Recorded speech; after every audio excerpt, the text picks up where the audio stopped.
नमस्कार, जय महाराष्ट्र.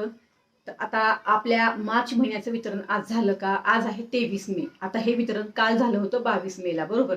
आता तुमच्या ज्या कमेंट मला येत आहेत ना, ताई मार्च महिन्याचा हप्ता आला नाही किंवा एप्रिल महिन्याचा हप्ता आला नाही, ताई आम्हाला आमचा फॉर्म अपात्र झालाय का, आम्ही काय करावं, किंवा आम्हाला जून महिन्यापासून हप्ता आला नाही, आम्ही फॉर्म भरल्यापासून आम्हाला हप्ता आला नाही, बरोबर.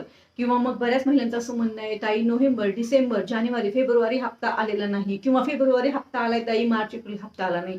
या सगळ्या प्रश्नांच्या उत्तरांवर मी उद्या एक व्हिडिओ शेअर करणार आहे, त्यामुळे उद्याचा व्हिडिओ जरूर पहा.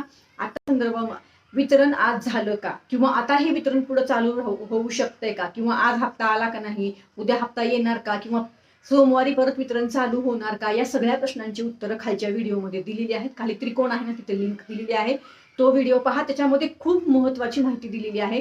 तो व्हिडिओ पहा आणि त्या व्हिडिओला इतर महिलांपर्यंत शेअर करा. ज्याही महिलांना हप्ता भेटलेला नाही किंवा अगोदरपासून हप्ते भेटत नाहीत, काय करावं लागेल या संदर्भात उद्या आपला व्हिडिओ येणार आहे. आज माहिती दिलेली आहे की आज वितरण झालंय का. बाकी आज जी माहिती दिली आजच्या व्हिडिओमध्ये, त्या लिंकमध्ये, ती मार्च आणि एप्रिलच्या हप्त्या संदर्भात आहे. चला तर मग परत भेटू. धन्यवाद. जय हिंद, जय महाराष्ट्र.